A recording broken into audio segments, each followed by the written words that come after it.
मित्रों नमस्कार। आज मैं फिर आपके बीच में हूँ। मैं अखिलेश कुमार, पूर्व डिप्टी कमिश्नर एवं संयुक्त निदेशक दिव्यांगजन सशक्तिकरण विभाग उत्तर प्रदेश लखनऊ।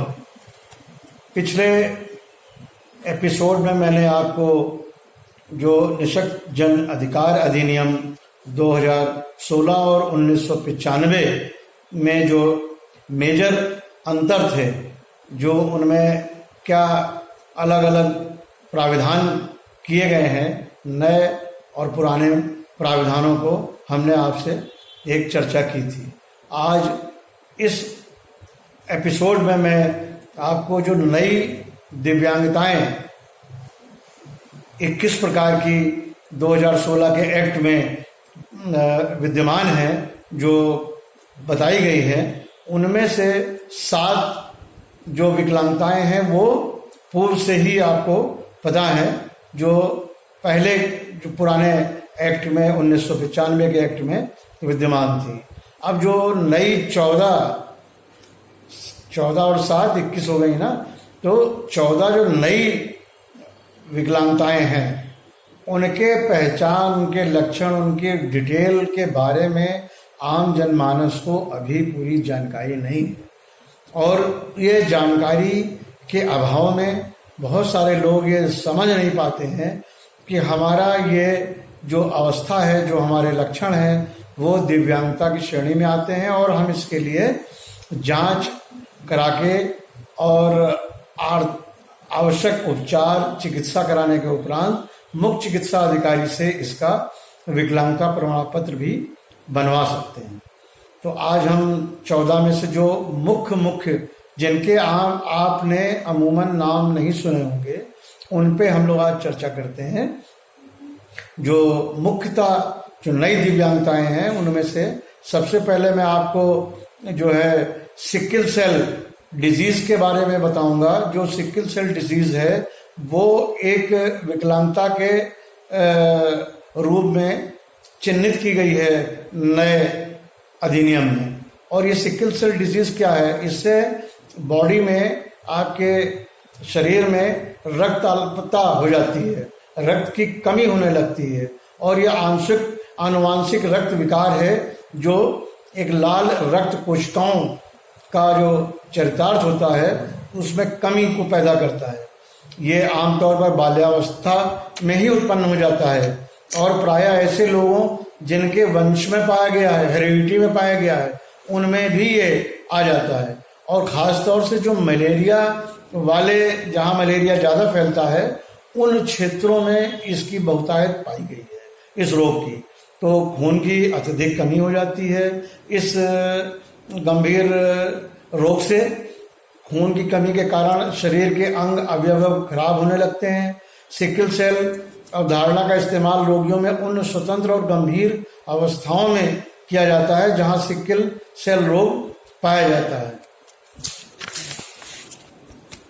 तो हम ये जो सिकल सेल है, इसमें क्या है कि रक्त में जो तमाम सारे सेल्स होते हैं, उनमें जो रक्त की कमी है, उसके कारण एक हंसिया टाइप का जो सेल बनता है, उसका आकार हंसिया टाइप का होता है, वो प्रभावित होता है। दूसरा जो विकलांगता है इस 14 में से, वो है थैलेसीमिया। थैलेसीमिया का नाम आपने सुना होगा। इसमें जो है मुख्यतः एक ये आनुवांशिक रोग है, और इस थैलेसीमिया के होने से आपने देखा होगा कई बच्चों में चेहरा सूखने लगता है, ड्राइनेस उसके चेहरे पे होती है, और हर समय कुछ बीमार टाइप का उसका चेहरा लगता है। शरीर में उसके जो है वजन बढ़ता नहीं है, जो डेवलपमेंटल जो ग्रोथ है वो कम हो जाती है। वो इसी तरीके से तमाम सारे ऐसे और लक्षण दिखाई देते हैं जिससे कि हीमोग्लोबिन की कमी हो जाती है। खून में जो हीमोग्लोबिन होता है वही बॉडी को ताकत देता है, और हीमोग्लोबिन की कमी अगर हो जाती है, वो 5 और 6 के बराबर आ जाता है। अमूमन 12, 13, 14 होना चाहिए, वो घटकर 5, 6 पे, 4 पे तक आ जाता है। तो खून की मात्रा भी कम हो जाती है और बच्चे में इस थैलेसीमिया के कारण तमाम सारे जो ये लक्षण हैं वो विद्यमान होते हैं, और इसकी जो मुख्यतः होने की अवस्था है वो 12 से 15 वर्ष की आयु में इसको ज़्यादा देखा गया है, और इसका इलाज थैलेसीमिया का बहुत अधिक नहीं है, और हमें इसकी जब जानकारी होती है तो थोड़ी सी देरी हो जाती है, और इसके कारण विकलांगताएं हमारे शरीर में आती हैं। थैलेसीमिया के बाद हम जो आपने नए विकलांगताओं में नाम सुना होगा वो है हीमोफीलिया। हीमोफीलिया भी एक ऐसा लक्षण है जो हमारे शरीर में खून का जो बहता है, जो क्लॉटिंग होती है, वो हीमोफीलिया की वजह से खत्म हो जाता है, समाप्त हो जाता है।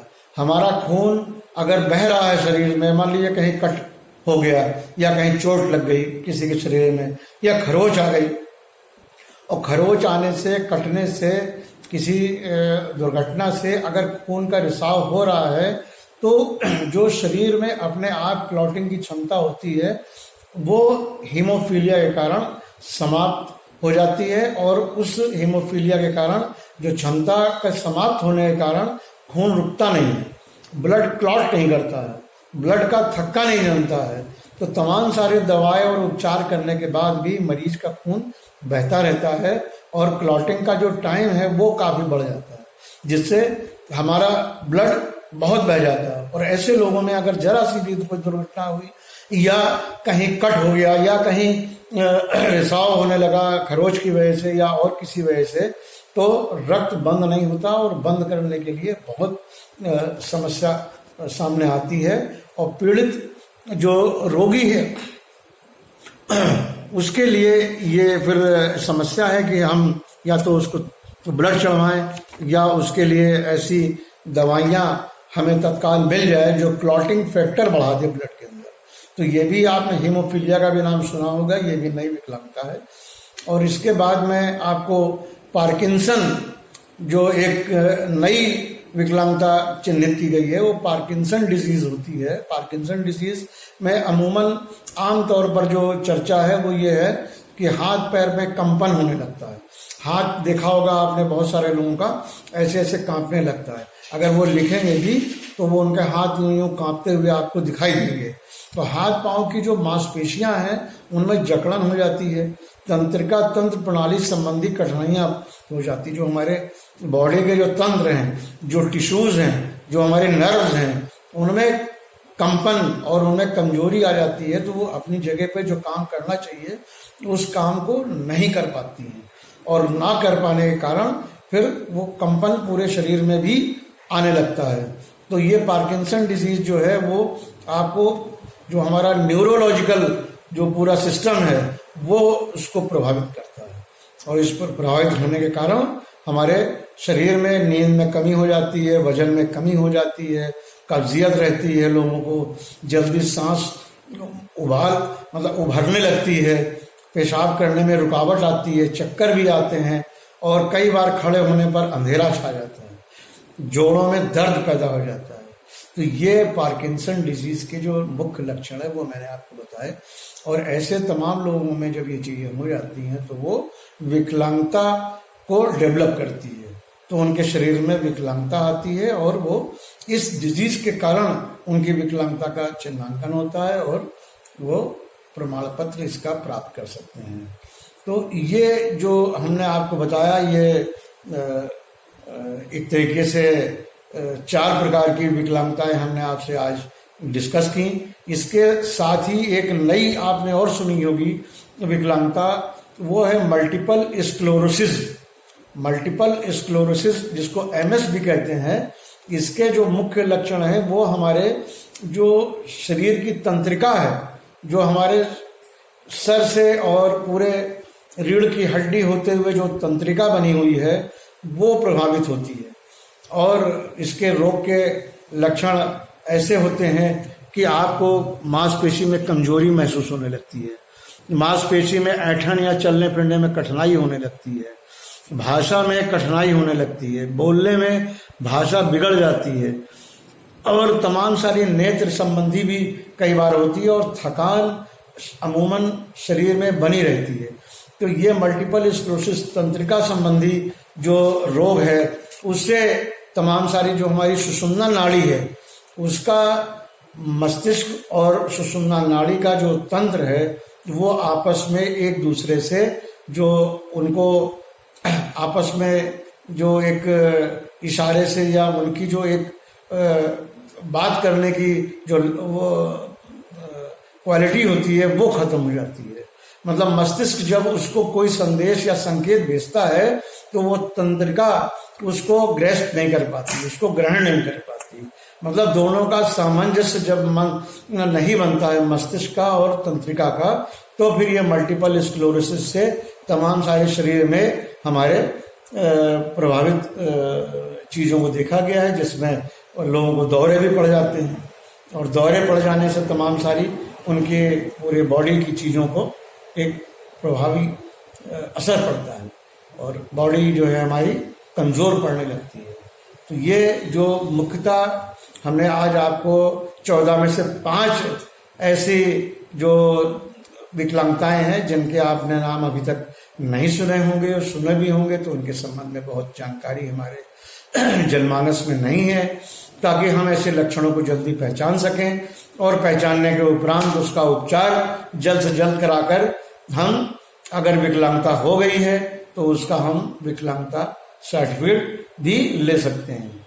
तो ये मित्रों एक ऐसी जानकारी हमने आज आपके बीच में चर्चा की है।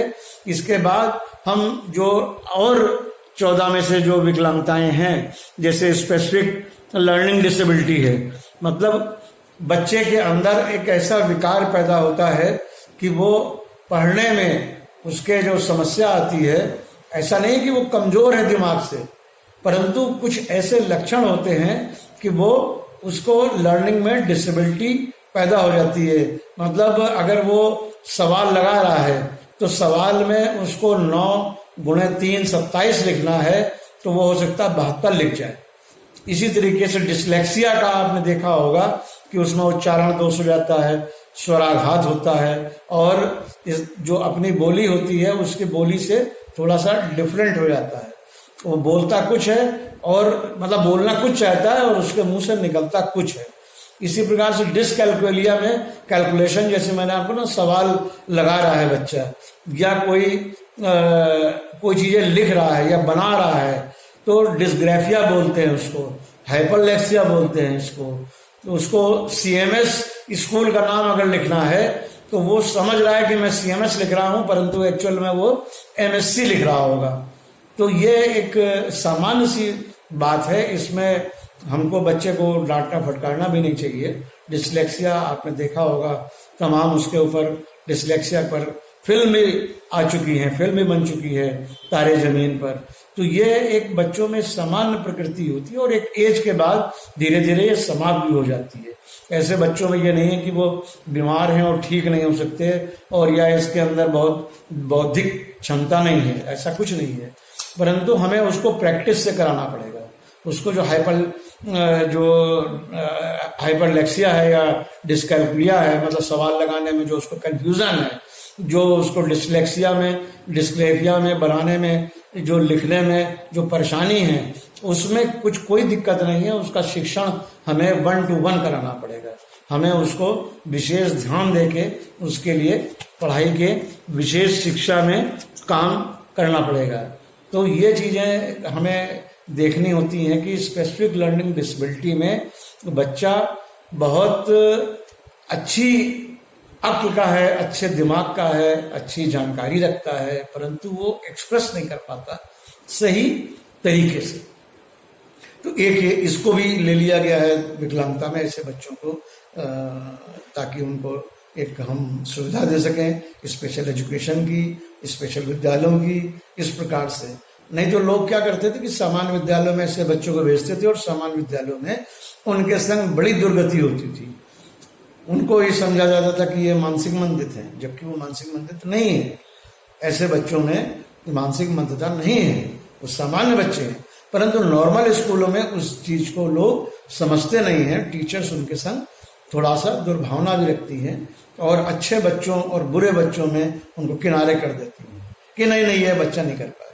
तो इन चीज़ों से हमें बचना है, करना है। तो आज मैं मित्रों आपके समक्ष इतनी मैंने जो है आपको ये विकलांगताओं के बारे में आज चर्चा की है। मैं अगले एपिसोड बृहस्पतिवार को शेष विकलांगताओं के बारे में आपसे सविस्तार पूर्वक फिर से मिलूंगा और आपसे फिर से चर्चा करूंगा। धन्यवाद। जय हिंद, जय भारत। नमस्कार।